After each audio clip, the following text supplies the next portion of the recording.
ओम गणेशाय नमः। हरे कृष्णा। नमस्कार दोस्तों, स्वागत है आपका एक बार फिर से मेरे चैनल गुरु अमृत कहानियां पर। आज आप बहुत ही महत्वपूर्ण एकादशी शक्तिला एकादशी की व्रत कथा और उसके महात्म्य के साथ साथ व्रत के नियम भी इस वीडियो में जानेंगे। एक समय दालभ्य ऋषि ने पुलस्त्य ऋषि से पूछा कि हे महाराज, पृथ्वी लोक में मनुष्य ब्रह्म हत्या आदि महान पाप करते हैं, पराये धन की चोरी तथा दूसरे की उन्नति देखकर ईर्ष्या करते हैं, साथ ही अनेक प्रकार के व्यसनों में फंसे रहते हैं, फिर भी उनको नर्क की प्राप्ति नहीं होती। इसका क्या कारण है? वे न जाने कौन सा दान पुण्य करते हैं जिससे उनके पाप नष्ट हो जाते हैं। यह सब कृपा करके आप मुझसे कहिए। तब पुलस्त्य मुनि कहने लगे कि हे महाभाग, आपने मुझसे अत्यंत गंभीर प्रश्न पूछा है। इससे संसार के जीवों का अत्यंत भला होगा। इस भेद को ब्रह्मा, विष्णु, रुद्र तथा इंद्र आदि भी नहीं जानते, परंतु मैं आपको यह गुप्त तत्व अवश्य बताऊंगा। तिल स्नान, तिल का उबटन, तिल का हवन, तिल का तर्पण और तिल का भोजन और तिलों का दान, ये तिल के 6 प्रकार हैं। इनके प्रयोग के कारण यह शक्तिला एकादशी कहलाती है। इस व्रत के करने से अनेक प्रकार के पाप नष्ट हो जाते हैं।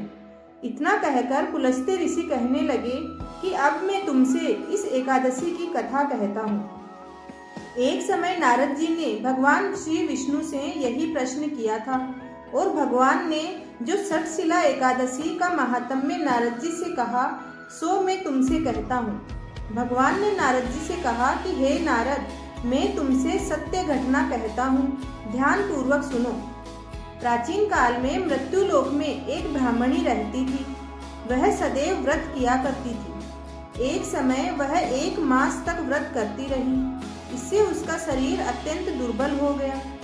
यद्यपि वह बहुत बुद्धिमान थी, लेकिन उसने कभी देवताओं या ब्राह्मणों के निमित्त अन्न या धन का दान नहीं किया था।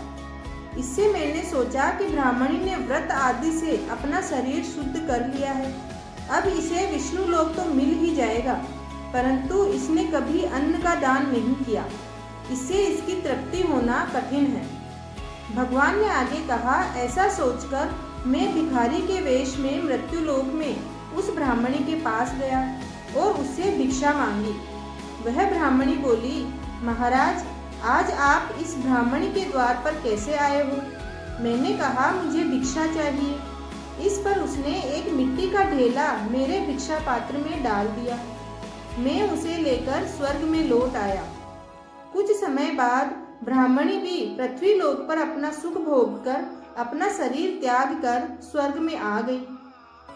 उस ब्राह्मणी को मिट्टी का दान करने से स्वर्ग में सुंदर महल मिला, परंतु उसने अपने घर को अन्नादि सब सामग्रियों से शून्य पाया।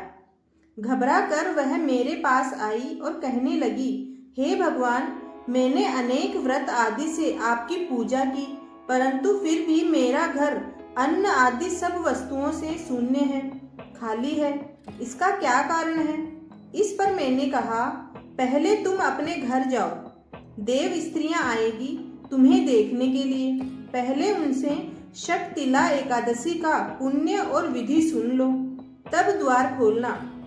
मेरे ऐसे वचन सुनकर वह अपने घर गई। जब देव स्त्रियां उसे देखने आई और द्वार खोलने को कहा, तो ब्राह्मणी बोली, आप मुझे देखने आई हैं तो शक्तिला एकादशी का महात्म्य मुझे सुना दो। उनमें से एक देव स्त्री कहने लगी कि मैं तुम्हें शक्तिला एकादशी का महात्म्य कहती हूँ। जब ब्राह्मणी ने इस एकादशी का महात्म्य सुना, तब द्वार खोल दिया। देवांगनाओं ने उसको देखा कि वह न तो गांधारवी है और न ही आसुरी है, वरन पहले जैसी मानुषी ही है। उस ब्राह्मणी ने उनके कथनानुसार शक्तिला एकादशी का व्रत किया। इसके प्रभाव से वह सुंदर और रूपवती हो गई तथा उसका घर अन्न आदि समस्त सामग्रियों से युक्त हो गया। अतः मनुष्यों को मूर्खता त्याग कर शक्तिला एकादशी का व्रत और लोभ न करके तिल आदि का दान करना चाहिए। इससे दुर्भाग्य, दरिद्रता तथा अनेक प्रकार के कष्ट दूर होकर मोक्ष की प्राप्ति होती है।